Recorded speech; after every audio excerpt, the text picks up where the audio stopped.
यदि आप अपने जीवन में अपनी इच्छाओं को पूरा होते हुए देखना चाहते हैं, संपन्नता, खुशियां, समृद्धि को आकर्षित करना चाहते हैं, तो याद रखिए कि ब्रह्मांड हमेशा आपको वही देता है जो आप मांगते हैं। लेकिन यहाँ आपको सोचना होगा कि आप ईश्वर से, ब्रह्मांड से किस तरह से प्रार्थना करते हैं या मांगते हैं। यह वास्तव में बहुत अधिक महत्वपूर्ण है कि आप प्रार्थना किस तरह से करते हैं। मतलब अपनी इच्छा को ईश्वर के समक्ष कैसे रखते हैं या कहते हैं। मैं आपको इसके द्वारा प्रार्थना करने का एक शक्तिशाली तरीका बताने जा रहा हूं। यदि आप इस तरह से प्रार्थना करते हैं तो आपकी प्रार्थना को, आपकी इच्छा को कभी भी अस्वीकार नहीं किया जाएगा। दोस्तों, सबसे पहले आपको ब्रह्मांड की भाषा को समझना होगा, क्योंकि ब्रह्मांड मतलब ये सारी सृष्टि सब कुछ ऊर्जा के माध्यम से काम कर रहा है।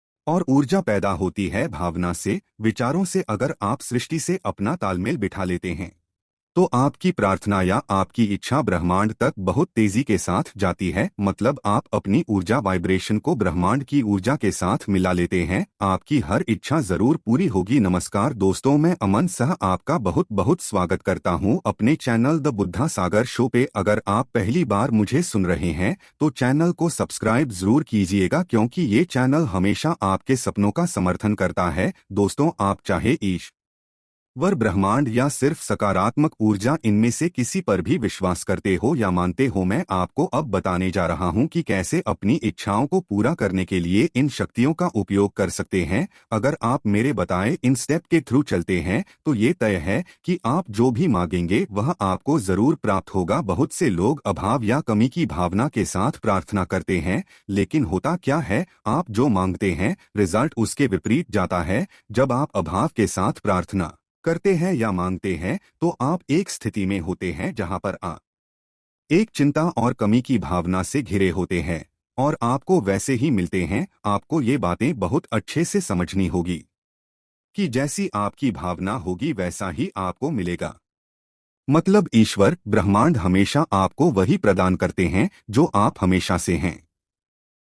यदि आप ईश्वर से अभाव, कमी, डर के साथ प्रार्थना करते हैं तो आपको अभाव वाले परिणाम प्राप्त होंगे। मतलब अगर खुशियां आए भी तो एक अभाव के साथ आएगी। सिर्फ इसी सोच या प्रार्थना करने के तरीके के कारण ही अमीर और अमीर होते जाते हैं और गरीब होते जाते हैं। अमीर व्यक्ति कभी भी किसी अभाव में प्रार्थना नहीं करेगा, लेकिन जिसके पास धन दौलत नहीं है वो जरूर कमी की भावना के साथ प्रार्थना करेगा। आपने कई बार ये बातें सुनी होगी। आप जिस नजरिए से दुनिया को समझते हैं और देखते हैं तो दुनिया आपके लिए ठीक वैसी ही हो जाती है। और यही मेरे दोस्त सार्वभौमिक, मतलब यूनिवर्सल नियम है। मैं मानता हूं कि ये करना इतना आसान नहीं है। अगर कोई व्यक्ति मुसीबत से गुजर रहा हो और उसे ये कहा जाए कि आप खुश रहे तो ये वास्तव में एक पागलपन ही है। लेकिन दोस्त, आपको यहाँ एक बात समझनी होगी। अगर आप मुसीबत में या परेशान है तो आप दुखी होकर सिवाय दुख के कुछ भी प्राप्त नहीं कर सकते। तो अब आपको तय करना है कि आपके आने वाले समय में आपका जीवन कैसा होना चाहिए। आप कैसे मुसीबतों को, परेशानियों को अपने जीवन से दूर कर सकते हैं। दोस्तों, इस वीडियो को अंत तक जरूर देखना। इसमें मैंने बहुत से ऐसे पॉइंट बताए हैं जिससे आपके जीवन को एक नया रूप मिल सकता है। आप इस वीडियो की मदद से अपने जीवन को एक नया रूप दे सकते हैं। ब्रह्मांड, आध्यात्मिक नियमों द्वारा शासित, जो सटीक है और कभी विफल नहीं होता। हम जो सोचते हैं, कहते हैं और महसूस करते हैं वे समय प्रकट होता है, लेकिन जब हम कुछ मांगते हैं हमें वे प्राप्त नहीं होता। इसके कई कारण हो सकते हैं। सबसे पहली गलती जो अक्सर लोग करते हैं वे ये है कि आप अपनी इच्छाओं के लिए भविष्यकाल के शब्दों का प्रयोग करते हैं, और यही करना आपको वह प्राप्त करने से रोकता है जो आपकी इच्छा है, जो आपकी चाहत है और जो आप मानते हैं। मैं आपको एक एग्जाम्पल से जाता हूँ। हे ईश्वर, इस महीने 50,000 रुपए कमाने में मेरी मदद करें। यह प्रार्थना भविष्य काल में है। हमें ये समझना चाहिए कि हम एक शाश्वत वर्तमान में रहते हैं। सब कुछ वर्तमान क्षण में घटित होता है। जब आप भविष्य काल में कुछ मांगते हैं तो आप ब्रह्मांड को बता रहे हैं कि आप चाहते हैं कि ये भविष्य में आपके पास आए और यह कभी भी आपकी वास्तविकता ना बने। इसलिए ये कहने की बजाय आपको ये कहना चाहिए कि हे भगवान, हे ईश्वर, हे परम पिता परमेश्वर, मैं की कृपा से हर महीने 50,000 रुपए प्राप्त करने या कमाने के लक्ष्य तक पहुंच गया हूं। आप मेरी मदद करें ताकि मैं आगे और तरक्की कर सकूं। आपका बहुत बहुत धन्यवाद। दोस्तों, आपकी इच्छा के साथ जब आप आभार को जोड़ते हैं तो आपकी भावना और ऊंचाई तक जाती है, जिससे आपकी प्रार्थना उस सर्वशक्तिमान तक बहुत जल्द पहुंचेगी। भले ही आप इस समय किसी भी कठिन परिस्थिति का सामना कर रहे हो, इसे बदलने का सही तरीका वर्तमान काल में बोलना है। इस अर्थ है अपनी इच्छाओं को व्यक्त करना जैसे कि वे वर्तमान क्षण में घटित हो रही हो, जैसे कि आपके पास पहले से ही वह है जो आप चाहते हैं। आपके विचार और भावनाएं अविश्वसनीय रूप से शक्तिशाली है, जिसकी आप कल्पना भी नहीं कर सकते। लेकिन अगर हम उन्हें भविष्य काल में कहते हैं तो वे सच नहीं होती, क्योंकि भविष्य है तो भविष्य है, वे अस्तित्व में नहीं है। यही कारण है कि कुछ लोग ऐसा सोचते हैं कि भगवान उनकी बातें नहीं सुन रहे, क्योंकि वे अपनी इच्छाओं को साकार होते हुए नहीं देख पा रहे। अपनी किसी भी इच्छा को साकार करने के लिए आपको उन्हें ऐसे बताना चाहिए जैसे वे वर्तमान क्षण में हो रही है। ऐसा करने से आप अपने आप को कोई वास्तविकता के साथ लेकर चलते हैं। जब आप ऐसा करते हैं तो आप जो भी मानते हैं, जो भी चाहते हैं, उसे प्राप्त करने की संभावना और बढ़ जाती है। इसलिए अपने शब्दों, विचारों और भावनाओं का ध्यान रखें। यदि आप भविष्य में इसकी कल्पना करते हैं तो आपने अपने विचारों या कल्पना को भविष्य के साथ जोड़ दिया है। ये हमेशा भविष्य में ही रहेगा। इस बात के लिए आपको बेहद सचेत रहना होगा और कल्पना ऐसी करनी होगी कि जैसे ये सब वर्तमान क्षण में हो रहा है।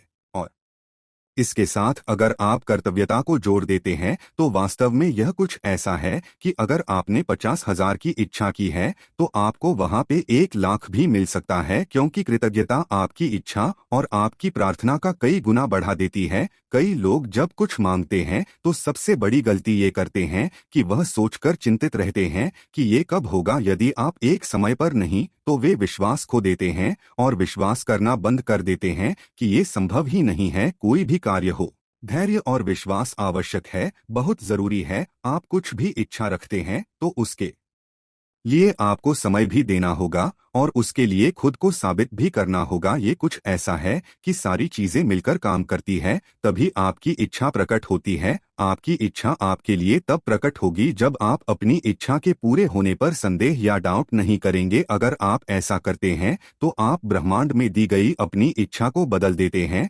जिसके परिणाम स्वरूप आपकी इच्छा आपसे दूर हो जाती है और इसे आपके जीवन में प्रकट करना कठिन हो जाता है। इसीलिए जिस चीज को आप अपने करीब लाना चाहते हैं उस पर सकारात्मक और अटूट विश्वास बनाए रखना महत्वपूर्ण न। आप अपने आप को याद दिलाएं कि आपकी इच्छा पहले से ही ब्रह्मांड में बनाई गई है और भरोसा रखें कि ये अपने रास्ते पर है। ईश्वर या ब्रह्मांड में विश्वास और खुद में विश्वास से आप अपने जीवन में वह सब कुछ प्रकट कर सकते हैं जो चाहते हैं। देखिए, जो कुछ भी आपके दिमाग में प्रवेश करता है वह वास्तविकता बन सकता है। इसलिए निश्चित रहे कि आप जो चाहते हैं वह आपको जरूर मिलेगा। कई लोगों के असफल होने का एक कारण है उनका मानना है कि वह केवल वही प्राप्त कर सकते हैं जो वो अपनी आंखों से देखते हैं। विश्वास करें कि आपके पास अनलिमिट पैसा हो सकता है और यह आपके जीवन में लगातार प्रभावित होगा, लेकिन जब आप अपने विचारों को खुला रखेंगे तो ब्रह्मांड संचलित रूप से किसी न किसी माध्यम से आपके लिए अवसर जरूर लाए। दोस्तों, ऐसे लोगों से दूर हो जाएं जो हमेशा अभाव और कमी को महसूस करने की मानसिकता में जीते हैं। इसकी बजाय उस क्षण में विश्वास करना शुरू करें कि आप संपन्न खुशहाल व्यक्ति हैं। आप संतुष्ट रहे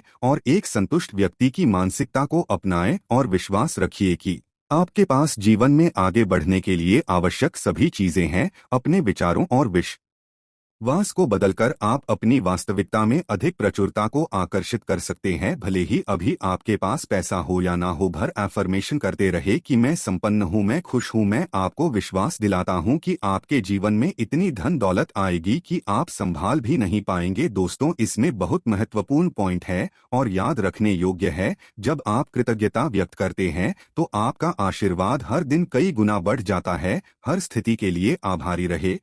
जब आप सामना करते हैं तो आप अपनी कल्पना से परे चमत्कारों का अनुभव करना शुरू कर देंगे।